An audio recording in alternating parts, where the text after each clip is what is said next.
Hello, I'm Catherine Nicholson. You are watching Talking Europe on France 24. Now, we are just about a month away now from the day when the UK is supposed to be leaving the European Union. For the time being, though, there is still no ratified withdrawal agreement, and the prospect of a so-called no-deal Brexit is looming large.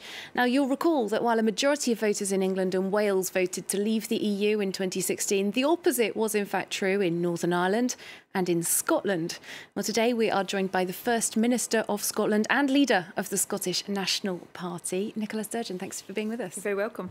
I'd like to start off with your news while you're here in Paris, reviving the old alliance, as they call it, between France and Scotland, looking to sort of beef up links between France and Scotland. Well, of course, the old alliance goes back 700 years or more, and we want to refresh it for modern times. I'm here opening a new Scottish Government office in the heart of Paris, which is all about boosting the economic and trading links between Scotland and France, which are already strong, and looking for opportunities for cultural collaboration as well. And it's more important than ever, given Brexit, that we demonstrate to Europe and the world that Scotland is outward looking and open, and we want to continue to do business and develop friendships with countries all over the world. Could one read into this preparation for a post-Brexit Scotland that you've perhaps abandoned your earlier hope of cancelling Brexit? No, I still, hold to a hope. It may be a slim one that Brexit might not happen. We don't yet know whether come the end of March the UK will leave with a deal, leave without a deal, or maybe not leave at all. So I'm not giving up hope yet. Obviously, I also hope that if the UK does leave the EU one day, perhaps in the not too distant future, Scotland might come back to the EU as an independent country. Well, we'll come to that certainly in a little moment. I'd just like to bring in some other big UK news from the last couple of days. We have had confirmation now that Honda is shutting a car plant in the English town of Swindon. I'd like to run a report on that and get your thoughts about business and Brexit in just a moment. Bracing for upheaval as workers at Honda's Swindon plant worry about their future. The reaction is terrible, doom and gloom. Lots of families, lots of people with children, like ourselves, so gutted really. Do you know this is the biggest employer in Swindon, 3,500 employees? Mate, it's going to be the biggest recession we've probably seen in Swindon in years. The Swindon plant, Honda's only one in the EU, exports some 90% of the cars it produces to the EU and the US. Potential tariffs in the event of a no-deal Brexit would deal the plant a hard blow. But local politicians say the decision is not linked to Brexit. My understanding is that it relates to the decision in Japan to bring back as much production as possible to Japan as they further develop electrification. But Brexit did lead Nissan earlier this month to cancel its plans to build the X-Trail SUV in the UK. The uncertainty has rattled domestic auto giants as well. Jaguar Land Rover, Britain's biggest car maker, has announced 4,500 job cuts, mostly in the UK, partly out of fear of a no-deal Brexit. The UK auto industry generates some €93 billion per year, accounting for 13% of the country's overall exports and employing more than 850,000 workers. But output has slumped some 9% compared to 2018 and is forecast to drop further this year. Well, Nicola Sturgeon, Honda bosses have said Brexit wasn't a factor for them in making that decision, but there's a lot of speculation. Do you believe Brexit is impacting on business, or is this scaremongering? Brexit is undoubtedly impacting on business. And I mean, first thing to say about Honda, whatever the reason for it, that's a devastating blow for Swindon. And, all of our thoughts are with the workers there just now.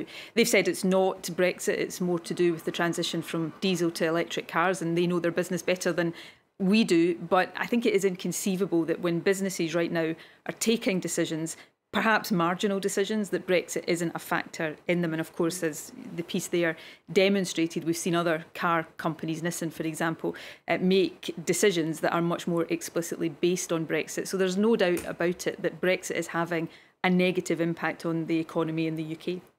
Well, as we said, you've been a voice against Brexit the whole way through. We are expecting Theresa May to bring another meaningful vote, as they're calling it, back to the UK Parliament by the end of the non-meaningful vote.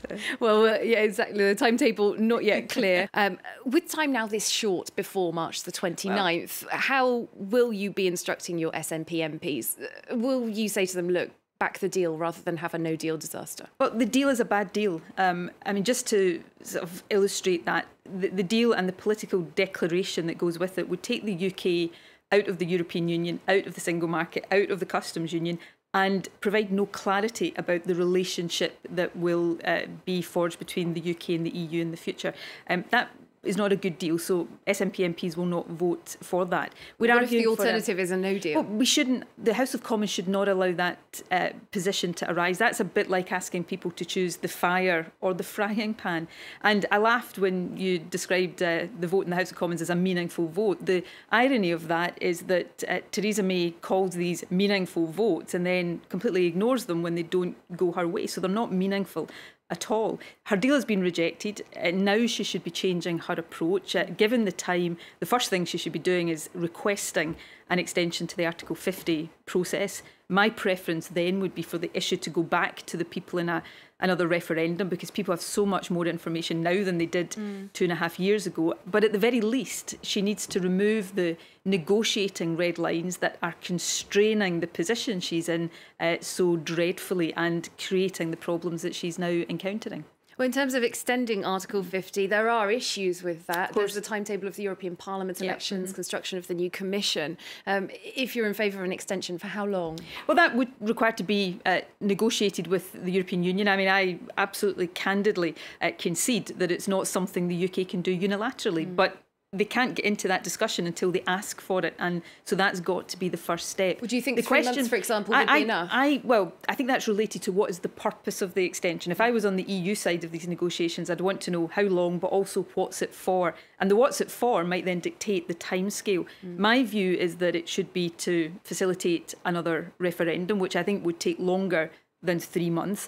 But at the very least, it should be to allow a discussion to take place without the Prime Minister's red lines, so that the options of, at the very, very least, staying within the single market and the customs union become more possible. Well, there is a sort of a compromise position that's been put forward by Jeremy Corbyn, leader of the majority opposition Labour Party. He's proposed a 5-point plan that includes staying in the customs union, if not the single market. Would that be a compromise that you could get on board with to avert a no deal once again? Apart from, as it seems to me, using slightly different language around the customs union, being much more explicit, and that's a step forward about actually being in the customs union. I'm still not entirely clear what the difference between Jeremy Corbyn's Brexit position and the Prime Minister's Brexit position is. Many in Jeremy Corbyn's party, some of them have now left, obviously, after the events of recent days, want him to endorse a second referendum. But he is firmly sitting on the fence and is probably trying to just run the clock down in all of this as much as Theresa May is. Or is he trying to bring together a divided party and a divided country? I think all he's succeeding in doing is dividing his party. This situation requires strong leadership. It's not coming from the government of the UK, and it's not coming from the official opposition of the UK. Parties like mine are trying to provide it, but we don't form the majority in the House of Commons. We really need to see Jeremy Corbyn come off the Brexit fence and actually put his weight and the weight of his party behind something that could break the deadlock and get us into a much more sensible position. Well, you mentioned before about a second referendum, which some see as a way to sort out what you describe as a mess.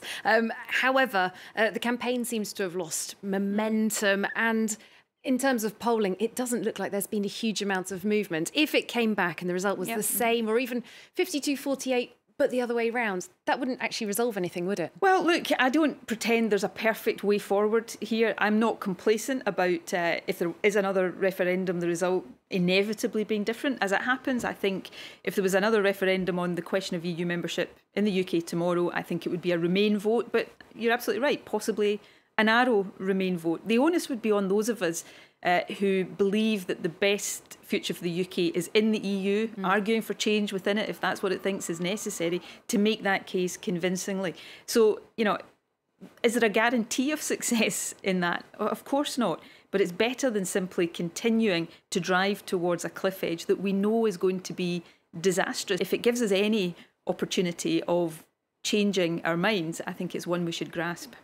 Well, the issue of the referendum very closely linked to another referendum in Scotland. I know that you're very actively hoping to hold a independence referendum for Scotland, a repeat of what we had in 2014. Now, a UK government spokesman recently said, and I quote, "Nicola Sturgeon needs to stop using Brexit as an excuse to push her unwanted independence agenda." So I'll just put that to you. Are you using Brexit to push independence? I'm not using it to push independence. I wish Brexit wasn't happening. I campaigned against it. I still would like to see Brexit reversed. So, I'm doing everything I can to try to avoid Brexit. But so it's not an excuse. It's but an opportunity, perhaps, for independence. I don't see Brexit as an opportunity in any sense, to be perfectly honest. But it does illustrate the case for Scotland being independent. Because we don't have the ability to decide for ourselves in Scotland whether we're members of the European Union or not, we find ourselves in this, anti-democratic position of having voted to stay in but being taken out, with all of the consequences that for generations to come that might have on our economy, our society, the opportunities for future generations. It really has, over the last couple and a half years, brought to the fore why it makes so much sense for Scotland to be able to take these decisions as an independent country rather than have those decisions taken for us at Westminster. It is interesting, once again, unfortunately, to look at the polling, which doesn't seem to support your argument. 55% of Scots voted against independence in 2014. It doesn't look like those numbers have changed. Why do you think the result would be different this time? Well, actually, if you look at it, as I know you have, most of the polls since 2014 show support for independence higher than it was on polling day in 2014. There's no majority. But not yet a majority, absolutely. So my task and the task of those of us who want Scotland to be independent is to make that case and to win that argument. I know lots of people, and this is anecdotal, I grant you, but I know lots of people who voted no in 2014. One of the reasons they voted no is that they thought if Scotland became independent, we would lose European Union membership, and have now changed their minds because we are losing European Union membership because we're not independent. But it's the job of those of us who believe in that to get out there and win that case. Well, the question then would be, when will you make a formal move towards independence? If, for example, there is a definite no-deal scenario, surely that would be a trigger. Well, I'll set out, I've said this many times over the next few weeks, when hopefully we will have some more clarity about the direction the UK is taking, what I think the right timing for another referendum will be. We don't know yet whether on the 29th of March the UK will leave with a deal, leave without a deal, or perhaps not leave at all. And I think but if it is a no-deal scenario, would that? Well, I think there's going to be another Scottish referendum. The question on timing, I will, wait and see what transpires over the next few weeks and then set out my views on that then. Do you believe that Westminster would in fact allow this referendum? Because I know that there was a move to hold a referendum in 2017 that Theresa May didn't allow to go further. Would you call wildcat referendums? The precedent for how the process by which to have a referendum was set in 2014 through agreement between the Scottish and UK governments, that, in my view, is the correct way to do these things. If we have a situation, and my government in Scotland was elected on a specific manifesto commitment to have another referendum if Scotland was taken out of the EU against our will. So there is a democratic mandate for that. I think the question really has to be put to Theresa May or anybody else who would argue that in spite of that, they would somehow have the right to block a referendum. You don't have to support Scottish independence, but it's a very different thing to say that you would want to block the right of the Scottish people to choose. Well, we've talked about two referendums in the UK recently. We know that one big aspect in both of these referendums was fake news. In these and other political campaigns as well. So I'd like to take you and our viewers through one recent example of fake news and get your thoughts about that just afterwards. This is Fact or Fake.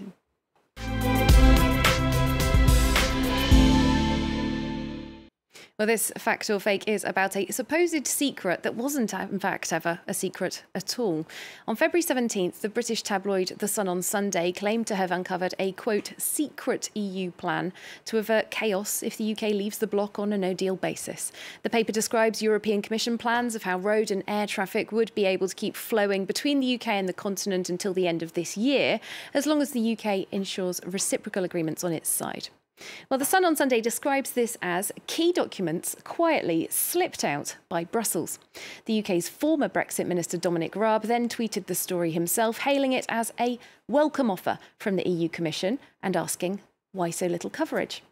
Well, the answer to that could be that the so-called secret plan wasn't in fact a secret at all. The Commission drew up its plan for a potential no deal in December 2018 after Theresa May held back from holding a key Parliament vote on the Brexit deal. Well, as per this press release on December 19th, the Commission announced it was implementing a package of 14 contingency measures in areas including air transport, customs, as well as financial services and climate policy.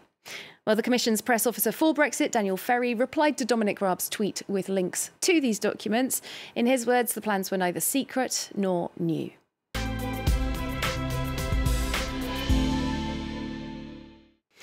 Nicola Sturgeon, you don't seem very impressed by this example of fake news. It is extremely prevalent these days, and there just don't seem to be any laws or any kind of recourse, any way to catch up on people that are putting it about. Well, I mean, I think the first thing I would say is I think it's important that politicians don't fall into the trap or deliberately start to brand any news we disagree with as fake news. You know, the Donald Trump approach to the media. That's too easy, I think, these days for politicians to sometimes do. As you say, the media is changing, the way people campaign, the way people access news and information is changing, and we've got to make sure the laws and regulations keep up with that and protect democracy, because at the end of the day, whatever our different views on things, we all suffer if the principles of democracy are undermined. All right, just before we finish, one final question, a prediction really. Is the UK going to leave the EU on March 29th? That's probably the hardest prediction to ask me to make. I'm going to go with perhaps hope over expectation. I hope it won't. I think there is a great likelihood that because time is so short now, an extension is becoming almost inevitable. So I'm going to go with no, it won't, and hope that I'm right. All right, thanks so much. Nicola Sturgeon, First Minister of Scotland, thanks for being with us. Thank you. And thank you for watching as well. Do stay tuned for part 2 of Talking Europe in just a few minutes' time.